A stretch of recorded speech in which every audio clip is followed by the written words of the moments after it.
Good morning.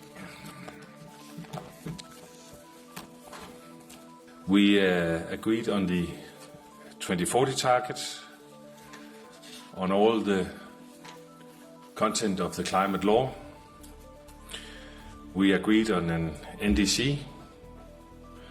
So we have now the three pillars that the presidency was aiming for before we are going to jump into the plane to Berlin. We have the mandate. We have the EU climate law setting a binding target at 90% for 2040. And we have an NDC with a range that I can only hope that other countries in the world would aspire to meet our ambition level. The target is in line with science. It's needed not only for showing our global leadership in climate, but it's also there to give guidance to industry.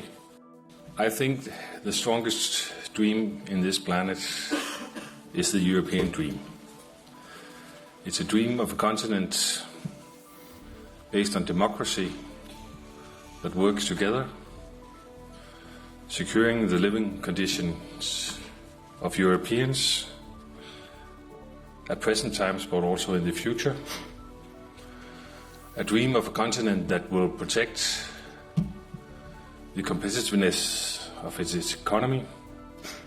And it is a dream of a continent that takes a leading role in this world in so many aspects, including the fight against climate change.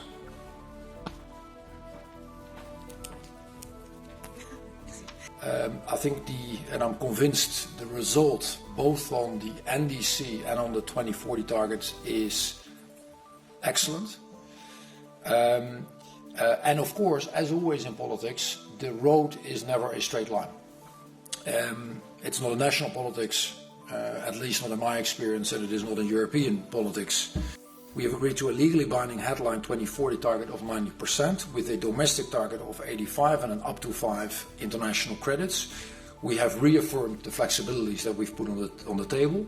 As I'm sure you've seen, we are also postponing ETS 2 by 1 year, and we're adopting measures on the ETS 2 implementation framework to smoothen the launch of it. And we have upheld our commitment, of course, hugely important, of coming to Berlin with an ambitious NDC. Again, exactly the range that we have aimed for, 66.25 to 72.5. You do need to make sure that 27 countries need to find the landing zone. So is that 2 steps to the left and then 1 to the right, or vice versa? Of course. And let's be relaxed about it. Let's be okay with that. That is the way the union works. We have a word for it. It's called democracy. Now they only have one question, right? And that is